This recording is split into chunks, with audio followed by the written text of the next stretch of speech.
പാതയോരങ്ങളിലെ മദ്യശാലകൾ അടച്ചുപൂട്ടണമെന്നതാണ് supreme കോടതി ഉത്തരവ്. റോഡപകടങ്ങൾ കുറയ്ക്കാൻ ഇത് വലിയ തരത്തിൽ ഉപകരിക്കുമെന്നതാണ് കണ്ടെത്തൽ. അങ്ങനെയാണെങ്കിൽ ഇതിൻ്റെ ഭാഗമായി മാഹിയെ മദ്യവിമുക്ത പ്രദേശമായി പ്രഖ്യാപിക്കുമെന്നാണ് തോന്നുന്നത്. കാരണം മാഹിയിലെ മുഴുവൻ ബാറുകളും മദ്യവിൽപ്പനശാലകളും പാതയോരത്താണ്. കേരളത്തിൽ ബാറുകൾ പൂട്ടിയപ്പോൾ മാഹിയിൽ ശരണം പ്രാപിച്ചവരും മറ്റ് കുടിയന്മാരും പൂർവാധികം ശക്തിയോടെ നാടൻ വാറ്റ് തുടങ്ങുമോ എന്ന ആശങ്കയോടെ ഇന്നത്തെ അടക്കം പറച്ചിലുകളുടെ ആമുഖങ്ങളിലേക്ക് കടക്കാം.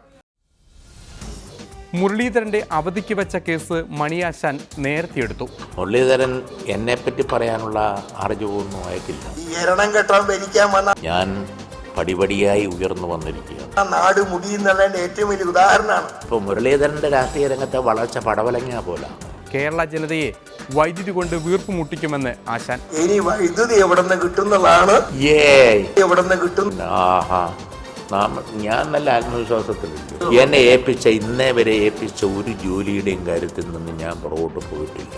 1 2 3 4 മുരളിയെ സംവാദത്തിന് വെല്ലുവിളിച്ച് മണിയാശാൻ. എനിക്ക് ഇംഗ്ലീഷ് അറിയാൻ മേല. പണ്ടാരാണ്ട് പറഞ്ഞല്ലേ, പൂച്ച കറുത്തതോ വെളുത്തതോ എന്നൊന്നും നോക്കണ്ട, ഇംഗ്ലീഷ് അറിയാൻ മേലും കാര്യങ്ങൾ എങ്ങനെ ചെയ്യുന്നു എന്ന് മുരളീധരൻ്റെ പാർട്ടിക്കാരും കൂടി ഒന്ന് നോക്കിയാൽ മതി. ഒരു ഇടവേളയ്ക്ക് ശേഷം ഡെമോക്രസി സന്ദർശിച്ച് കെ സുധാകരൻ. പരത്തി പറയാൻ ഒരുപാടുണ്ടെങ്കിലും ഞാൻ പരത്തുന്നില്ല.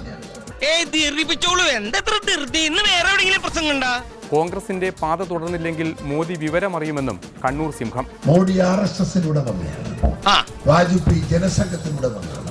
ചരിത്രത്തിൽ വാജ്പേയിയെ കുറിച്ച് എഴുതി വച്ചിരിക്കുന്നത് ഇന്ത്യ രാജ്യത്തിലെ കോൺഗ്രസിന്റെ നയങ്ങൾ നടപ്പിലാക്കിയ ആദ്യത്തെ കോൺഗ്രസ് ഇതര പ്രധാനമന്ത്രിയാണ്. സങ്കടക്കടലിൽ കിടന്ന് കൊടിക്കുന്നിലിന്റെ പൊട്ടിച്ചിരി. ഇത് കഴിച്ചിട്ട് തിരിച്ചാ പിന്നെ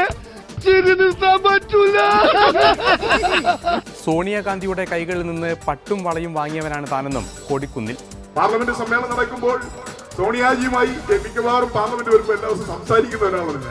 സത്യമാണോ ഈ പറയുന്നത്? പമ്പഴും നിന്റെ പുരികക്കൊടിയുടെ അമ്പ് കൊണ്ട് ഞരമ്പുകൾ കമ്പൊടിഞ്ഞൊരു ചീലക്കുടയുടെ കമ്പി പോലെ വലിഞ്ഞു പോയി.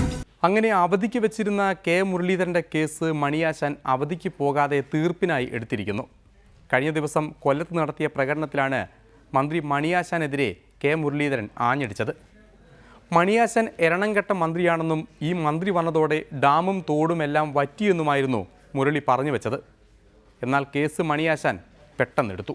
മണിയാശാന്റെ വകുപ്പ് വൈദ്യുതിയാണ്. ഞാൻ കുറച്ചു കാലം കൊണ്ടുവരുന്ന വകുപ്പാണ്. ആ വകുപ്പിന്റെ ഇപ്പോഴത്തെ സ്ഥിതി എന്താ അറിയോ? മഴയില്ല. ഈ എരണം കെട്ടാൻ ഭരിക്കാൻ വന്ന നാട് മുടിയുന്നതിന്റെ ഏറ്റവും വലിയ ഉദാഹരണമാണ്. മുരളീധരൻ എന്നെപ്പറ്റി പറയാനുള്ള അറിവൊന്നും അയക്കില്ല. ഈ എരണം കെട്ടാൻ ഭരിക്കാൻ വന്ന ഞാൻ പടിപടിയായി ഉയർന്നു വന്നിരിക്കുകയാണ്. നാട് മുടിയുന്നതിന്റെ ഏറ്റവും വലിയ ഉദാഹരണമാണ്. ഞാൻ പടിപടിയായി ഉയർന്നു വന്നിരിക്കുകയാണ്. ഇപ്പോൾ മുരളീധരന്റെ രാഷ്ട്രീയ രംഗത്തെ വളർച്ച പടവലങ്ങ പോലെ. തുലാവർഷം ഉണ്ടായില്ല, കാലവർഷം ഉണ്ടായില്ല, ഒന്നുമില്ല. ഇപ്പൊ ഏതാണ്ട് ഡാമുകൾ മാത്രമല്ല, നമ്മുടെ നാട്ടിലെ ചെറിയ തോടുകളിൽ പോലും വെള്ളമില്ല. ഇയാൾ വൈദ്യുതി മന്ത്രി ആയിരുന്നല്ലോ ഇവിടെ. അന്നെന്നാ ഉണ്ടാക്കിയതെന്നൊക്കെ ഇവിടെ അറിയാം, കേരളീയർക്കറിയാം. അതുകൊണ്ട് അക്കാര്യത്തിലൊന്നും യാതൊരുവിധ ആശങ്കയും വേണ്ട. നമ്മുടെ നാട്ടിലെ ചെറിയ തോടുകളിൽ പോലും വെള്ളമില്ല. നേരത്തെ ഒന്നായതാണല്ലോ, എന്നിട്ട് വീണ് തൂറിവാരി മെഴുകിയില്ലേ. ഇത്രയും ഒരു മോശം വൈദ്യുതി മന്ത്രി. ഞാൻ വരുന്ന 4.5 വർഷക്കാലം എന്നെ ഏൽപ്പിച്ചിരിക്കുന്ന ഈ ജോലി ഭംഗിയായി നിറവേറ്റി ഈ രംഗത്ത് ഞാൻ തൊട്ടടുത്തെല്ലാം നിർണായകമായ സംഭാവന ചെയ്താണ് ഇവിടെ വന്നത്. 1 2 3 4 ഈ രംഗത്തും വൈദ്യുതി രംഗത്തും ഞാൻ എങ്ങനെ പണിയുമെന്നുള്ള കാര്യം മുരളീധരൻ നോക്കിയിരുന്നു. ഏതായാലും മുരളീധരനെ പോലെ ഒരു തലതിരിഞ്ഞ വൈദ്യുതി മന്ത്രിയൊന്നും ആയിരിക്കില്ല ഞാൻ. ഇനി വൈദ്യുതി എവിടെ നിന്ന് കിട്ടുന്നതാണ് ഇപ്പൊ നാട്ടുകാരാകെ ഭയപ്പെട്ടുകൊണ്ടിരിക്കുന്നത്. മുരളീധരന് യാതൊരു സംശയവും വേണ്ട. ഇനി വൈദ്യുതി എവിടെ നിന്ന് കിട്ടുന്നതാണ്. എവിടെ നിന്ന് കിട്ടും? ഞാൻ നല്ല ആത്മവിശ്വാസത്തിലുണ്ട്. എന്നെ ഇന്നേ വരെ ഏൽപ്പിച്ച ഒരു ജോലിയുടെയും കാര്യത്തിൽ നിന്ന് ഞാൻ പുറകോട്ട് പോയിട്ടില്ല. 1 2 3 4 അതിനുള്ള രാഷ്ട്രീയ ഇച്ഛാശക്തിയും ബുദ്ധിയൊക്കെ എനിക്ക് എൻ്റെ പ്രസ്ഥാനം നൽകിയിട്ടുണ്ട്. മുൻ വൈദ്യുതി മന്ത്രിയായ മുരളീധരൻ ഈ പ്രതിസന്ധിയെ എങ്ങനെ മറികടക്കാം എന്നുകൂടി പറഞ്ഞു കൊടുക്കുന്നു. അതും കൂടി ഒന്ന് കേൾക്കാം. മണിയാശാന്റെ മറുപടിയും. അപ്പൊ ഇനി നമുക്ക് എന്താ മാർഗം? വൈദ്യുതി ഉണ്ടാക്കാൻ പുറമേന്ന് വാങ്ങണം, കാശ് കൊടുത്ത് വാങ്ങണം. കാശ് കൊടുത്ത് വാങ്ങണമെങ്കിൽ മറ്റ് സംസ്ഥാനങ്ങളിൽ പോകണം. എവിടേക്കാ പോകേണ്ടത്? കർണാടകത്തിൽ പോകേണ്ടി വരും, തമിഴ്നാട്ടിൽ പോകേണ്ടി വരും, ആന്ധ്രയിൽ പോകേണ്ടി വരും. പോകുമ്പോ ഉദ്യോഗസ്ഥന്മാര് പോവും, എന്നാലും മന്ത്രി കൂടെ ഒന്ന് പോണ്ടേ? മണിയാശാൻ ചെന്നാൽ എന്ത് ഭാഷയിലാ പറയുക? ആകെ മണിയാശാൻ അറിയുന്ന ഇംഗ്ലീഷ് എന്ന് പറഞ്ഞാൽ 1 2 3 4. അത് കഴിഞ്ഞ് ഫൈനലോട്ട് അറിഞ്ഞുകൂടാ. എനിക്ക് ഇംഗ്ലീഷ് അറിയാൻ മേല. പണ്ടാരാണ്ട് പറഞ്ഞില്ലേ, പൂച്ച കറുത്തതോ വെളുത്തതോ എന്നൊന്നും നോക്കണ്ട, ഇംഗ്ലീഷ് അറിയാൻ മേലും കാര്യങ്ങൾ എങ്ങനെ ചെയ്യുന്നു എന്ന് പിന്നെ മുരളീധരനും മുരളീധരൻ്റെ പാർട്ടിക്കാരും കൂടി ഒന്ന് നോക്കിയാൽ മതി. 1 2 3 4. അത് കഴിഞ്ഞ് ഫൈനലോട്ട് അറിഞ്ഞുകൂടാ. പിന്നെ 1 2 3 4 എന്നൊക്കെ പറഞ്ഞു, 1 2 3 എന്നൊക്കെ പറഞ്ഞു എന്ന് പറഞ്ഞാലേ അത് പറയാനുള്ള ആർജവം എനിക്കുണ്ട്. അതാണ് അതെന്നെ കൊണ്ട് പറയിപ്പിച്ചത് മുരളീധരനും മുരളീധരൻ്റെ പാർട്ടിയും മുരളീധരൻ്റെ പാർട്ടിയുടെ നേതാക്കന്മാരും അവരുടെ ഗവൺമെൻറ്റുമാണ് എന്നെക്കൊണ്ട് ഈ നിലയിലെല്ലാം ചിന്തിപ്പിച്ചതും പറയിപ്പിച്ചതും എന്ന കാര്യത്തിൽ യാതൊരു സംശയവും വേണ്ട. അതുകൊണ്ട് മുരളീധരനെ പോലെ ഒരു അമ്പയെ പരാജയപ്പെട്ട ഇപ്പോൾ മുരളീധരൻ്റെ രാഷ്ട്രീയ രംഗത്തെ വളർച്ച പടവലങ്ങ പോലെ എല്ലാവരും ഞാൻ മുകളിലേക്കാണ് പോയത്.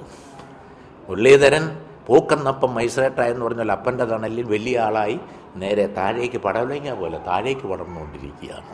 അതുകൊണ്ട് മുരളീധരൻ എന്നെ കുറ്റപ്പെടുത്താനുള്ള യാതൊരുവിധ യോഗ്യതയും സത്യസന്ധതയും മുരളീധരനില്ല.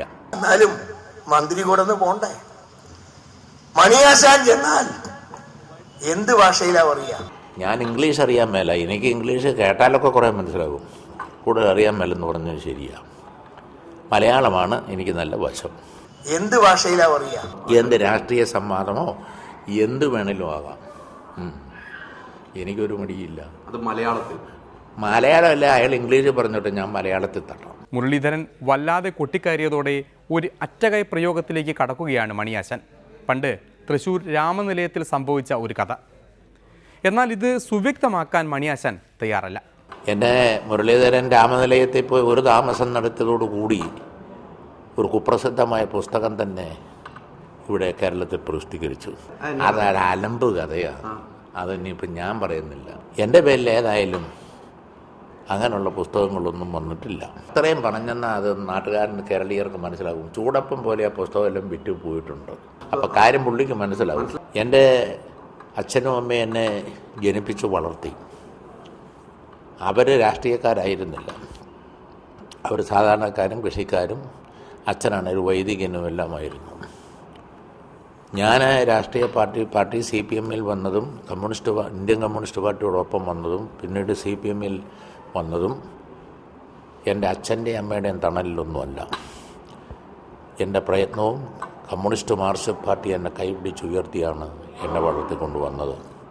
ഞാൻ ഘട്ടം ഘട്ടമായി ഉയരുകയായിരുന്നു. പാർട്ടിയുടെ കുഞ്ചിത്തണ്ണി ബ്രാഞ്ചിൽ നിന്ന് തുടങ്ങി വളർന്ന് പ്രവർത്തിച്ച് 1 2 3 ഒക്കെ പറഞ്ഞ് അതിൻ്റെ അടിസ്ഥാനത്തിൽ കാര്യങ്ങൾ ചെയ്ത് ഇഞ്ചിഞ്ചായി പ്രവർത്തിച്ച് പൊരുതി ഞാൻ ഇവിടെ എത്തി. എൻ്റെ പാർട്ടി നേതൃത്വം എന്നെ ഒരു കൈ തന്നു. പാർട്ടി നൽകിയ ഒരു കൈ ഉയർത്തി മണിയാശാൻ വാഴുന്നു.